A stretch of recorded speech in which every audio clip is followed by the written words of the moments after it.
लोकांना लक्षात आलं की त्यांची फसवणूक केली गेली होती आणि मग लोकांनी वोट जिहाद नऊ जिहाद लेन जिहादच्या विरोधात लोकसभेत उद्धव ठाकरे राहुल गांधींनी लोकांनी फसवणूक केली, वोट जिहाद केलं. तिथे किरीट सोमय्य आपल्या सोबत आहे. किरीटजी, ज्या पद्धतीने लोकसभेमध्ये महायुतीला फटका बसला होता, तो फटक्याची भर या विधानसभेत भरून निघाली. लोकांना लक्षात आलं की त्यांची फसवणूक केली गेली होती आणि मग लोकांनी वोट जिहाद नऊ जिहाद लेन जिहादच्या विरोधात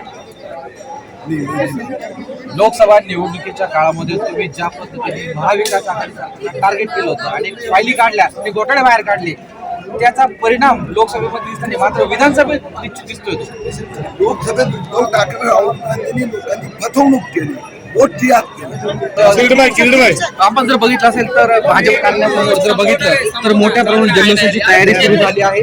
या ठिकाणी आपण जर बघितलं भाजपचे कार्यकर्ते मोठ्या प्रमाणात जमले आपने गलत किया. जल्लोष साजरा केला जाणार आहे. त्या अनुषंगाने जर बघितलं तर भाजप कार्यकर्ते मोठ्या प्रमाणात जमले असून ठिकठिकाणी जर बघितलं भाजपच्या झेंडे, त्यासोबत या परिसरामध्ये कार्यकर्त्यांना आणि सामान्य नागरिकांना बसण्यासाठी खुर्च्या देखील टाकण्यात आल्या आहे.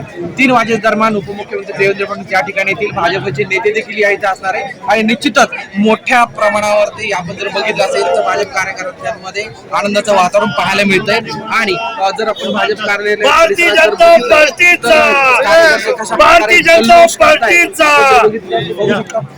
सांगाल आजचा विजय जो आहे, आजचा विजय हा महायुतीचा प्रचंड विजय आहे. सर्व कार्यकर्त्यांची मेहनत, माझी बहीण लाडकीची एक आशीर्वाद आणि नरेंद्र मोदी साहेबांचं एक देशाचं उत्तम नेतृत्व जे विकासाकडे नेऊन जाणार. त्यामुळे महाराष्ट्राचे मुख्यमंत्री एकनाथ शिंदे, उपमुख्यमंत्री सन्माननीय देवेंद्र फडणवीस आणि दुसरे उपमुख्यमंत्री अजितदादा पवार यांनी एकत्रित जे काम केलं महाराष्ट्रामध्ये आणि कार्यकर्त्यांनी सुद्धा एकत्रित काम केल्यानंतर हा विजय आज झालेला आहे. एक तरुण म्हणून तुला मतदान केलं का? मतदान केलं आहे. सगळ्यात पहिलं म्हणजे मी आदरणीय देवेंद्रजींना मी याचा शुभकामना देतो. हे त्यांचं आज त्यांनी दाखवून दिलं. महाराष्ट्राचा एकच चाणक्य आहे ते देवेंद्रजी फडणवीस आहेत.